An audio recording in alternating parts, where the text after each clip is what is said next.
Aujourd'hui, un hommage à un grand humoriste français. Il aurait eu 76 ans le 28 octobre prochain.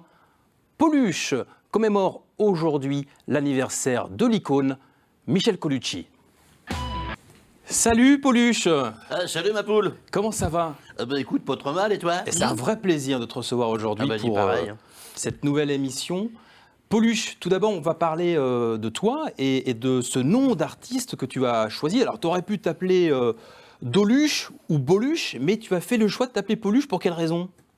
Bah oui, pourquoi Pauluche? Parce que, bah oui, D pour David, B pour Bonneville, pourquoi pas? Parce qu'en fait, si tu veux, pour bien comprendre le truc, il faut savoir que moi, à l'origine, l'animateur, imitateur David Bonneville, que j'étais, c'est pas son vrai nom. Bonneville, c'est pas mon vrai nom. Ah, c'est pas ton vrai nom? Ah, Bonneville, c'est pas mon vrai nom. Moi, je m'appelle Bonnetier. Mais Bonneville, ça a été trouvé par un secrétariat d'artistes dans la Sarthe, qui était piloté par une petite vedette locale, quelqu'un qui organisait des festivals, etc., et qui s'appelait Pollux, qui s'appelle toujours Pollux. Qui s'appelle toujours Pollux. Voilà, et donc c'est eux qui ont trouvé le nom Bonneville, et du coup j'ai voulu rester dans cette petite dynamique, j'ai pensé à Pauluche, enfin à Pollux, et donc ensuite à Pauluche. Alors nous allons rester justement sur ton nom, ton autre nom, qui n'est pas vraiment ton nom, puisque nous venons de comprendre l'explication. David Bonneville, c'est ça. Donc, où est-ce que tu as grandi? Moi j'ai grandi au Mans, à côté du Mans. Ouais. Voilà, je fais quelques imitations ici et là.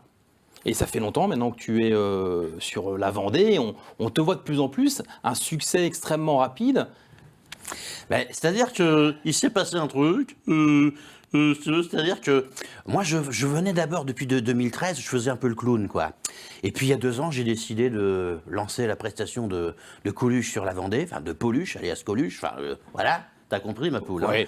Hein. Et puis alors, bon voilà, c'est allé assez vite et me voici. Tu sais que je suis connecté avec toi, hein, je comprends absolument tout ce que tu dis. Et comment c'est venu Coluche finalement dans ta vie d'artiste? Ça, c'est des grands souvenirs avant d'être artiste, si tu veux. Quand on était au lycée avec les potes, on s'échangeait les cassettes de Coluche. On se racontait les blagues. Et t'as tout de suite adoré. T'as accroché avec on était tout un l'icône. club, on adorait ça. On se marrait, c'était... Bon, puis on pense... Aujourd'hui, je pense que c'est Coluche qui a ouvert les portes du rire tel qu'on le connaît aujourd'hui. Et aujourd'hui, c'est très clairement un personnage que tu as, mais tu es aussi multicasquette, David, puisque tu es capable aussi de faire du dessin, de faire de la chanson. Donc il y a Pauluche, mais il n'y a pas que Pauluche. Ah, je suis un petit peu une toupie. Hein. En fait, c'est une expression qui n'est pas à moi. J'ai entendu un jour Patrick Sébastien, dont j'avais fait la première partie. C'est comme ça que ça a démarré. À 15 ans d'ailleurs. Hein. Ouais, c'est ça. Il dit, je suis un peu comme une toupie. Ben, moi aussi, un peu comme une toupie.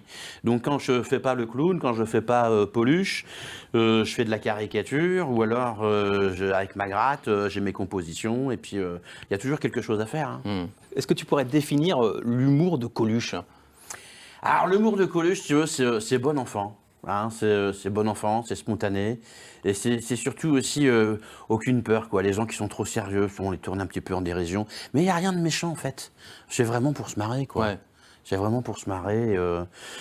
C'est cette spontanéité, en fait, quand on l'a vu 1 ou 2 fois à la télé, ça reste ancré, ça nous habite. Et c'est ça que j'essaie de partager avec les gens. Et je suis drôlement content. Parce que de plus en plus, et là cette année, tu te rends compte, il y a même des gens qui disent, alors je sais pas trop où me foutre moi dans ces cas-là, il y a des gens qui disent, ça y est, c'est bon, hein, ça y est, vous le remplacez. Je dirais non, faut pas déconner. Faut pas déconner. Hein.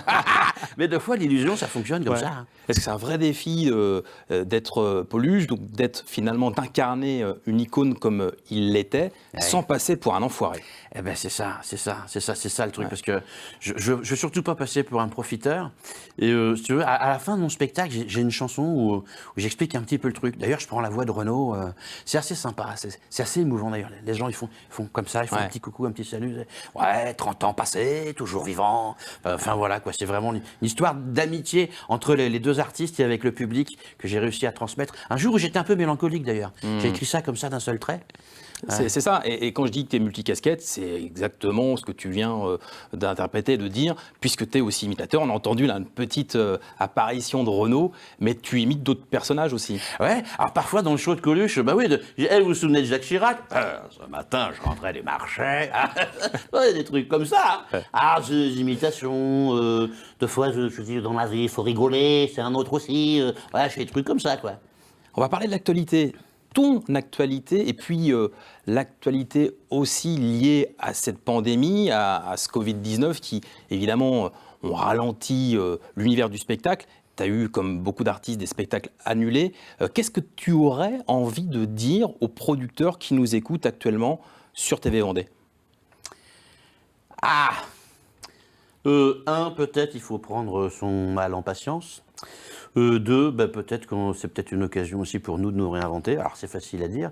Je réfléchis beaucoup d'ailleurs en ce moment, mais je crois qu'on est tous appelés en fait à réfléchir. Et puis j'entends aussi beaucoup d'artistes qui disent, et je les rejoins dans cette direction, que c'est peut-être une occasion de faire preuve un petit peu plus de solidarité, de proximité, de revenir aux choses simples de la vie, quoi. De pas trop se prendre la tête avec l'apparence, comment ça va être perçu, tout ça. Voilà, rester dans la simplicité, la spontanéité. Et au public, qu'est-ce que tu aimerais leur dire, outre le fait que ton spectacle il est juste magnifique, et on trouvera l'actualité d'ailleurs sur ton site internet qui va apparaître sur les écrans. Qu'est-ce que tu as envie de leur dire à tes fans, au public?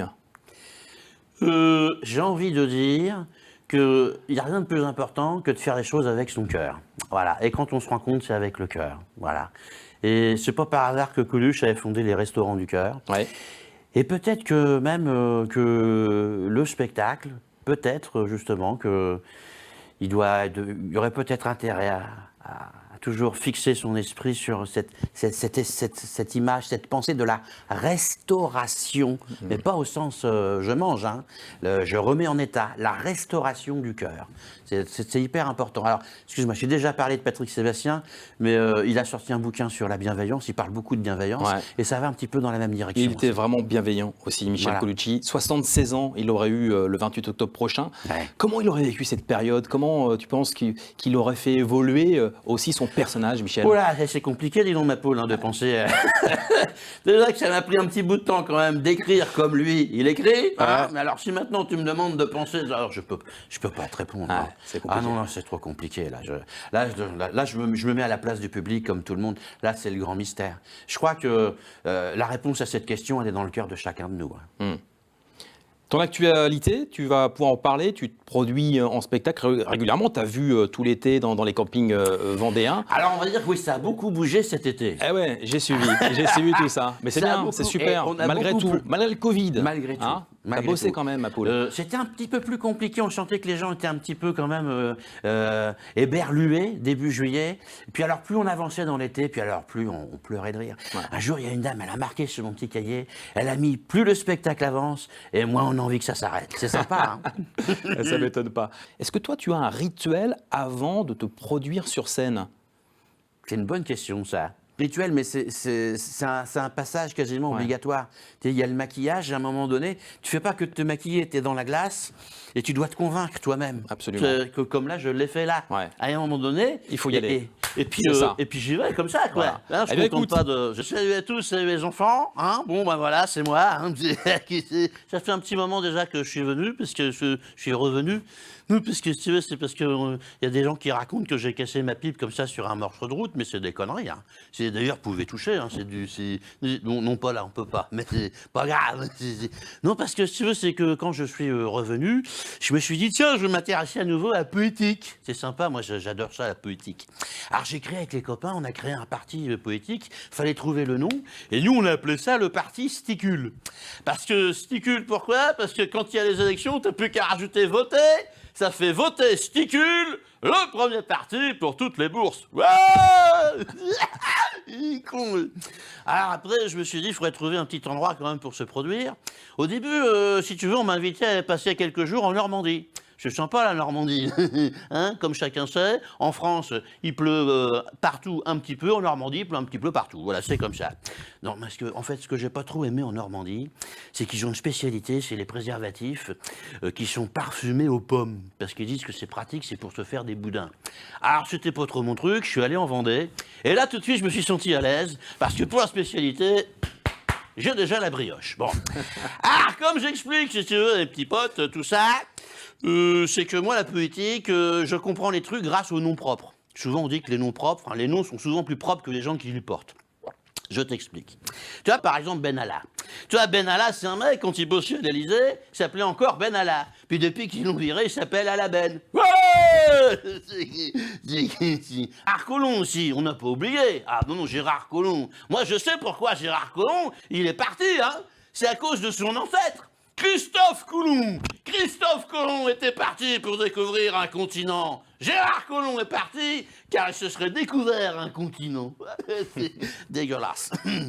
Ah non, mais les noms propres, c'est vachement... Ah bah non, les noms propres, vachement important, hein. Ah ben, s'il n'y avait pas les noms, on ne serait pas là. Hein.